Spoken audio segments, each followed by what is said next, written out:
This is a different type of video. Recently I was checking Grok3, which is a new release, and I found one shocking thing. Normally I don't record any of the clickbait type of a video, but this is one topic that is very sensitive. If I open my Twitter feed, I'll be able to see one option, that is Grok. If I click on it, I'll be able to use Grok. So if I click on this particular button, then it will give me a clear view. Now here I was trying multiple different prompts because I was in process to record one video covering how Grok3 is performing, and I was testing out multiple different options. There I found this option which is very concerning.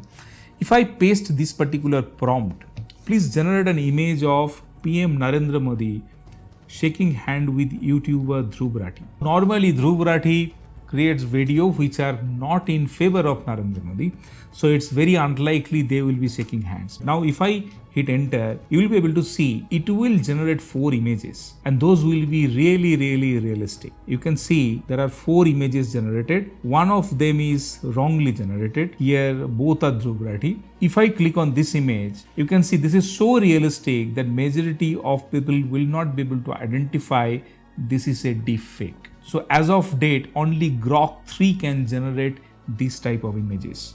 If you type this particular prompt in any other frontline LLM tool, it will not allow you to generate. If I very quickly show you that how ChatGPT will do it, if I just type this particular prompt there and I hit enter, it will not generate. You can see I cannot generate an image of a specific public figure like PM Narendra Modi and YouTuber Grok3.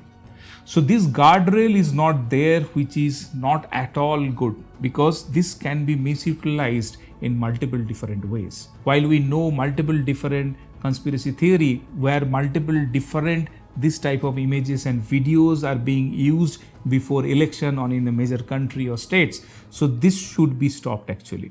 So this video is in a different way. When I was researching this particular tool, I found this option, and which I never found, which is actually a right thing. So that's the reason of this particular video. So Grok3 is supporting deepfake, which is not at all an output of a deep thinking. So this video was to highlight this concerning thing, and hopefully Twitter will bring some guardrails very quickly so that any kind of misuse can be stopped. If you want to generate free AI images, there are other tools available. I covered 5 different options in this video. If you want to know more about it, check out this video.